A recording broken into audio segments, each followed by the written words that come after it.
গণ অভ্যুত্থানের আমরা দেখছি যে বর্ষপূর্তির দ্বারপ্রান্তে দাঁড়িয়ে আছে আমরা রাজনৈতিক অস্থিরতা দেখছি, এখন আমরা মামলা বাণিজ্য দেখছি, চাঁদাবাজি দেখছি, আইন শৃঙ্খলা পরিস্থিতির অবনতি দেখছি। গণ অভ্যুত্থানের মধ্য দিয়ে যে সুযোগ তৈরি হয়েছিল সেই সুযোগ কি আবারও নষ্ট হলো? সম্পূর্ণ নষ্ট হয়েছে, এবং এই সম্পূর্ণ নষ্ট হওয়ার পেছনে ডক্টর ইউনূসের নিজেরই অবদান বেশি, তার অথর্ব স্বরাষ্ট্রমন্ত্রীর অবদান বেশি। প্রথমে একজন স্বরাষ্ট্রমন্ত্রী নির্বাচন করেছে, তাকে মবগিরি করে এটা বাইর করে দেওয়া হয়েছে, কারণ সে শুধুমাত্র বলেছিল যে আমরা ইনক্লুসিভ একটা সোসাইটি চাই। অথচ এখনই তো দরকার হচ্ছে ইনক্লুসিভ সোসাইটি আমাদের কেন দরকার, এখানে বারবার বলা হচ্ছে। এখন কিছু বললেই তো ডক্টর ইউনূসের বিরুদ্ধে কিছু বললে আপনাকে লেভেল দিয়ে দেবে, ও পতিত স্বৈরাচারকে চাচ্ছে। এই যে কিন্তু কথা বলার সংস্কৃতিতে এটা একটা বড় যন্ত্রণা। কিন্তু উনার প্রতি যে মানুষের অগাধ বিশ্বাস, এই বিশ্বাসের সঙ্গে উনি যে বিশ্বাসের মূল্য যে রাখতে পারেন নাই, সেটা জবাবদিহিতা কোথায় আসবে? উনার অদক্ষতা, উনার রাষ্ট্র পরিচালনার কোনো দক্ষতা নেই। উনি এসছেন, বসছেন, এনজয় করছেন। উনি যদি দক্ষতার সাথে চালাতে পারতেন, উনাকে আমি দোষীও করি না, কারণ যারা তাকে চেনেন তারা আগে থেকে চেনেন যে উনি ব্যক্তিকেন্দ্রিক লোক। উনি নিজের স্বার্থ, নিজের জিনিসগুলোকে দেখেছেন। উনি রাষ্ট্র কিভাবে চলবেন সেই জ্ঞান ওনার নাই। উনি নিজেকে নিয়ে ব্যস্ত ছিলেন আজীবন। উনি নিজেকে কিভাবে ওয়ার্ল্ড ওয়াইড ফোকাস করতে হয় সেই কোটি কোটি টাকা ব্যয় করে ওনার তৈরি করেছেন, নিজের ইমেজ তৈরি করেছেন। সেই ইমেজের ভিত্তিতে আমরা তাকে মনে করেছি যে আমাদেরকে উদ্ধার করতে পারবেন।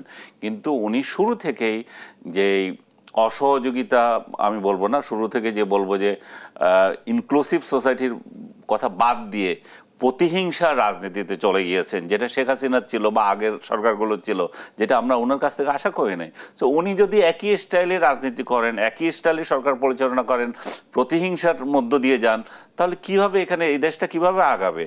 এই যে এক দল আরেক দলকে সহ্য করতে পারছেন না, নিজের দলের মধ্যে নিজেরা সহ্য করতে পারছেন না, চাঁদাবাজি এমন হার বাড়ছে। কিন্তু আনিস আলমগীর, এর দায় কি আসলে অন্তর্বর্তী সরকারের নাকি রাজনৈতিক দলগুলোর উপর বর্তায়? আমি 100% দেব যে এটা অন্তর্বর্তী সরকারের উপর। কারণ রাজনৈতিক দলগুলো কি ওনাকে নিষেধ করেছে? বিএনপি কি বলেছে আমার ওই চাঁদাবাজকে কেন গ্রেফতার করছেন আপনি? অন্তর্কোন্দলের দায় কি অন্তর্বর্তী সরকারের? সেখানেও আছে, কারণ অন্তর্কোন্দল মানে কি? আপনার সাথে আমরা একই প্রতিষ্ঠানে কাজ করছি, আমরা আরেকজনকে হত্যা করে ফেলতে পারবো না তো। তা আপনি বলবেন যে দেশ টিভিতে তারা দুইজন সাংবাদিক নিজেরা মরে গেছে, এটা তো ওদের রাষ্ট্রের দায় নাই। রাষ্ট্রের দায় নাই কেন থাকবে না এখানে? রাষ্ট্রের তো দায় আছে। রাষ্ট্র আমি যদি চাই যে এটা প্রিভেন্ট করবে না। সো অন্তর্বর্তীকালীন সরকার যদি মনে করে যে এই বিএনপি মারামারি করছে, সেটাতে তার দায় নাই, তাহলে তো হলো না।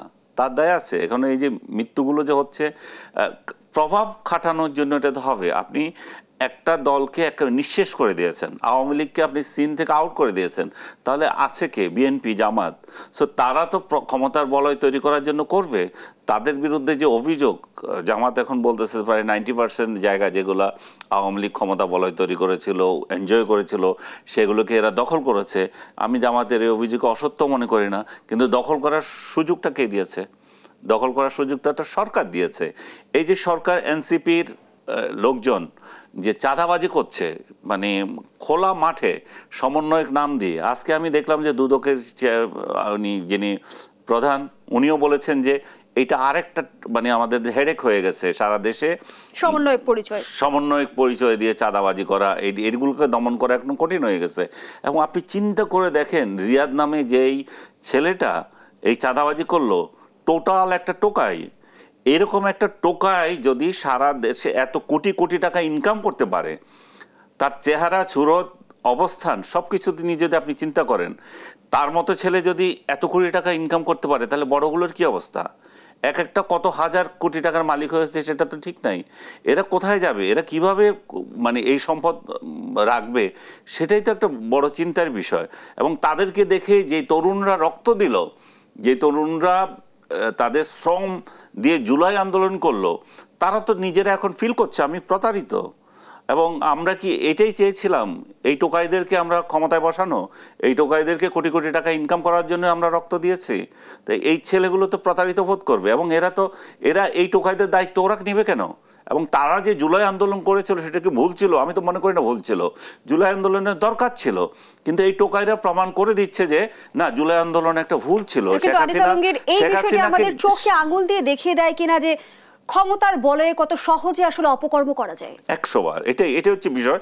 এবং এদেরকে যদি আপনি না ধরতে পারেন, আপনি যদি টাচ করার শক্তি পাচ্ছেন না, আপনি তাকে যদি কিছু বলতে যান, প্রশাসন কিছু বলতে যায়, তখন মবগুলো আসছে এদেরকে। কারণ একটার পর একটা মব যখন তৈরি হয়েছে, 200 লোক আমার হাতে আছে, আমি অমুককে ফোন করছি, তোমাকে ধরিয়ে দেব, জুতার মালা খাবে না টাকা দেবে। যে ছেলেটা রিয়াদ যেটা করতো, 5 কোটি টাকা, আজকে দেখলাম 5 কোটি টাকা চেক নিয়েছে আরেকজন থেকে। সো এই যে সংস্কৃতিগুলো পুলিশকে জানতো না, পুলিশ অবশ্যই জানে। পুলিশ কেন এটা ব্যবস্থা নিতে পারছে না? কারণ পুলিশের উপরও মবগিরি করছে। পুলিশ থানায় গিয়ে চেয়ারে পা তুলে পুলিশকে ধমক দিচ্ছে। এবং আপনি পটিয়া তো ইনস্টেন্স আছে, আমি তো বোধহয় আপনার এখানে এসে আরেকদিন বলে গেছিলাম যে পটিয়ার ঘটনা দিয়ে তো প্রমাণিত হয়েছে যে একজন লোককে, ছাত্রলীগ করা একটা ছেলেকে কেন গ্রেপ্তার করছে না, সেজন্য থানা আক্রমণ করেছে। থানা আক্রমণ করে ওসিকে নির্যাতন করছে। সেই ওসিকে পুরস্কার তো দেয় নাই, তাকে তিরস্কার হিসাবে তাকে তুলে এনেছে। আপনি যদি পুলিশকে এই উপহার দিয়ে থাকেন, ডক্টর ইউনূস, আপনার প্রশাসন যদি এই উপহার পুলিশকে দিয়ে থাকে, তো পুলিশ কিভাবে কাজ করবে? রিয়াদের মতো টোকাইরা তো অনবরত এই যে করে যাবে।